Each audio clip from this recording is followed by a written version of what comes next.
A very good evening and hello to all of you all. I welcome you all to this exhilarating fireside chat on redefining boundaries in STEM, a fusion of art, science and service with Ms. Jayanthi Harinath ma'am. My name is Athrukshna Balakrishnan and I'm a Girl Up leader from Coimbatore, Tamil Nadu in South India. And I'm excited to be a youth moderator for this session with ma'am today. Before we dive into this captivating discussion, I want all of you here to reimagine a world where the boundaries between technology and creativity blur, where you can harness the power of STEM to make a positive difference and impact in the world today, and where people like ma'am here inspire us to do that in our communities. Today, we're exactly here to discuss that, to understand the evolving nature of careers in STEM for women in 2023 and how girls like you and me can do better and be future ready in order to make those powerful yet meaningful statements in the world of science and technology. Let me introduce to you our speaker for today. We have with us Ms. Jayanthi Harinath ma'am. She's an advocate for women's empowerment. She's a seasoned HR professional with over 25 years of experience in the field, a dedicated Rotarian, passionate for community service and women's upliftment. Welcome you, ma'am. It's a pleasure to have you here. Thank you so much. Would you please like to introduce yourself to the audience? Hi, everybody. Good evening. I'm Jayanthi Harinath. I actually belong to this community, so nothing special to talk about. I've grown like one and you all.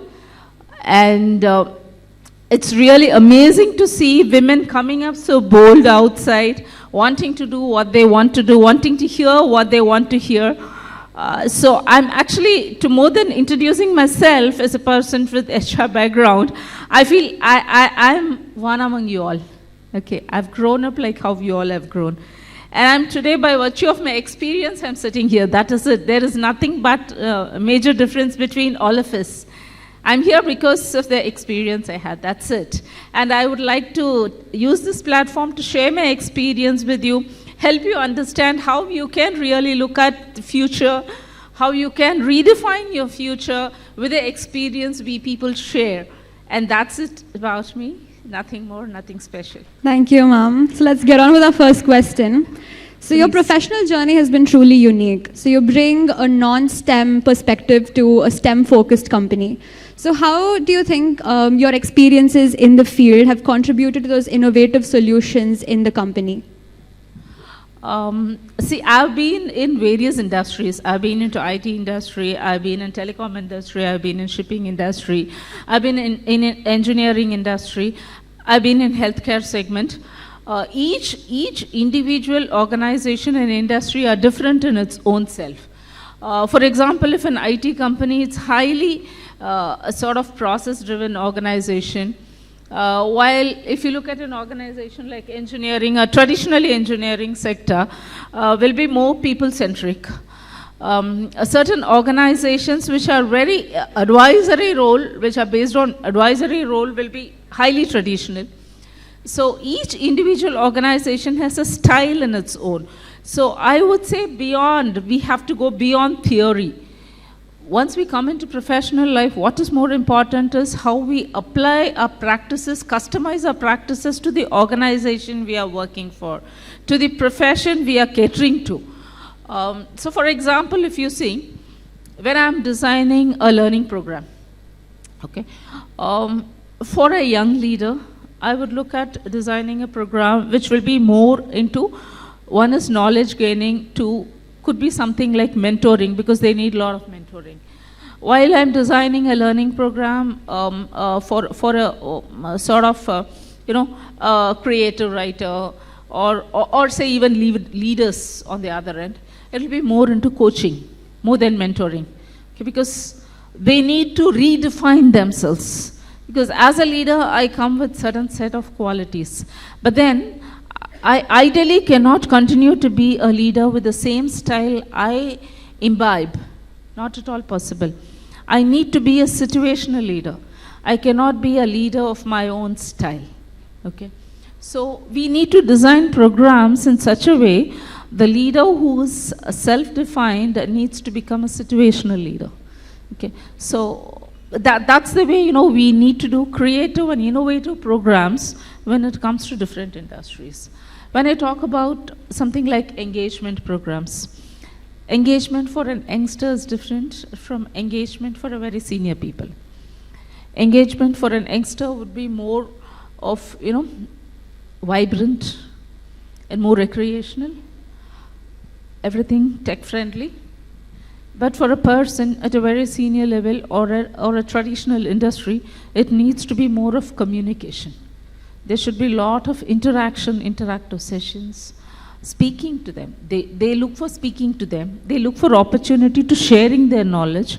So we need to design programs which will involve more into that. So these type of things which I just mentioned, it's all, customizing. There is no single practice across. Unlike any, a theory-based learning, including but not limiting to, like, IT developing,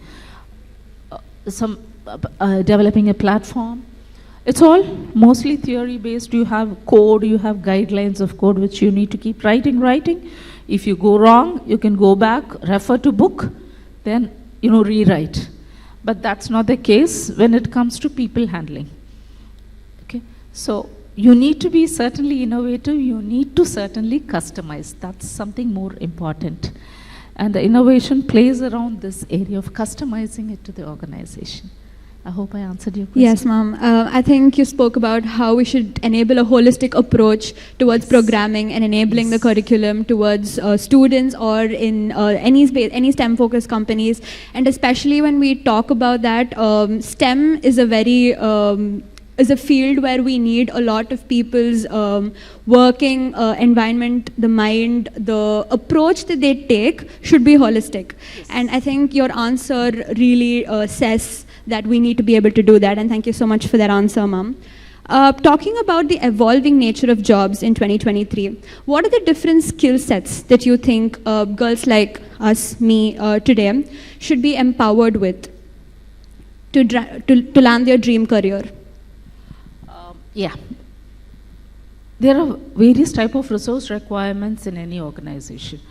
An organization can look for a functional stream. An organization could look for business stream.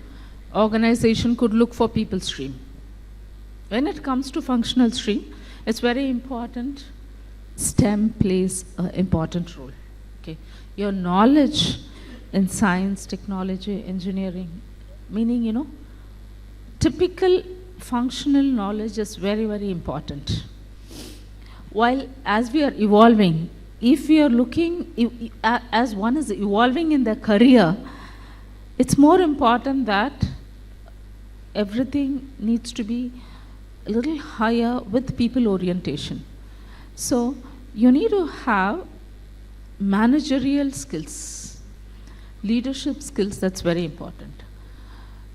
We can be a functional expert, that is one stream of profession, but end of the day we end up as a subject matter expert. Is that going to suffice? Because everything, be it technology, everything, it starts off with, human mind. We create it, we design it, right?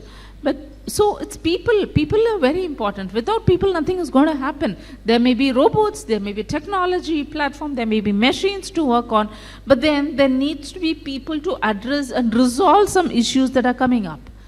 People are a very important factor.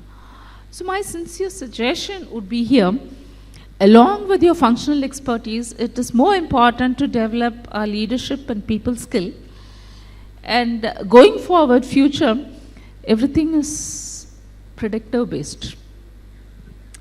We have, luckily, fortunately, with the technology developing, we have a lot of analytics data available with us. How are we going to use those data? That's actually the crux of designing anything new comes from the data, because you build rational. Data is the one which gives you information, a lot of information, and it's a sort of evidence-based decision making. So I think one is leadership skill, and developing skill on data analytics is very, very important. Future is going to be different like that. It is not like, traditional style where, elderly people say something and it is accepted by others. No, it will never happen. Unless and otherwise we establish with evidence, nothing is going to be accepted by people. So data is very important, and enhancing our knowledge on data analytics is very, very important. That's the reason I say there is a function stream, there is a people stream, there is a business analyst stream. Business analyst stream is equally more important because every decision making is supported through the business analyst and data. So I feel those are certain critical skills that future would be really useful to our young leaders. As an engineering student myself, I understand when you say the importance of data analytics and the demand that it holds for the future is really important. And I do think girls today need to invest in data analytics, coding especially. And also, ma'am, adding on to what you said, there is a lot of recent upsurgement in the female candidacy hiring in a lot of IT companies, manufacturing industries, and it's essentially because of the policy decisions made in diversity. And this opens up a lot of opportunities to women, girl students nowadays, which they were denied decades ago. And like you said, when girls equip themselves with the current skill sets that you said, and also evidence-based learning like you suggested, would definitely enable girl students to land those careers in their placements, in their colleges. So thank you so much for your answer. That made a lot of sense. So adding on to that question, could you provide any advice for young women interested in merging arts with the sciences? What steps can they take to effectively bridge these disciplines? Do you have any resources or networking that you can recommend to girls to enable this? These days, actually, the platforms available for people to learn, upskill themselves are much more. It's open. There are so much of platforms. See, even in today's practice, we keep upskilling people, irrespective of their age, irrespective of the role they hold in an organization. Upskilling is one of the most important aspect. And you have certainly platforms like, LinkedIn, Udemy, so on and so forth, where you need not be, because we are into adult learning. That doesn't need a sort of instructor-led learning sessions. But one thing which is basic, the foundation, the thumb rule is keep learning, keep upskilling ourselves. And these platforms which I have mentioned, you have got Upgrad. There are so many platforms now where you can upskill. But only thing my suggestion would be out of experiences, unless and otherwise we are very particular to become an SME, a subject matter expert, it becomes very important to couple your knowledge with analytical knowledge and leadership skills. And I would also say owning skills. That's something very important for the young generation. In other words, we can call it as entrepreneur skills. It's something very important because each one of us have to own what we are doing. Everyone, we should not think that I am doing this job, it ends with that. No, not at all. If I am doing one particular job, I am responsible for it. I own it. So it's very important that I learn much more about what I'm doing. Whatever field I am, is there option 1, option 2, option B, different ways to address it. Supposing if I'm into a medical line, is there a traditional medicine? Is there a fusion medicine available to address this? What are the different diagnostics? I should not confine myself to that one part. When it happens is when I start owning the profession I am doing, when I'm owning the job I am doing. So it's very important. Use different learning platforms, and there are so many ways now we can Google and learn so many things. So my suggestion would be, let us start owning and use the learning platforms effectively to upskill ourselves. That was a very beautiful answer, ma'am. Can we have a big round of applause for Jayanthi, ma'am, for that? I'm afraid due to time constraints, we'll have to end the fireside chat. Thank you so much, ma'am. I think your insights and the learnings that you've shared from the field with us today will help all the aspiring STEM minists in the audience to land their dream job. Today we've learned about the evolving nature of careers in STEM in 2023. You've spoken about the critical skill sets that one requires to be able to be future ready and also land that particular job that they want. Thank you so much, ma'am, for again spending the time with us. Thank you. Thank you, ma'am. I would like to end today's fireside chat with a quote that I really love. I can promise you that women working together, linked, informed, and educated, can bring peace and prosperity to this forsaken planet. Thank you. Thank you. Thank you so much. It was a wonderful session to have. In fact, I would have loved to take some questions, but then, unfortunately, due to paucity of time, I would request you all to share any views of yours, anything would you like to know further from us. Please share with me in future. Thank you. Thank you so much, Best wishes to ma'am. all Thank girls. you. Thank you.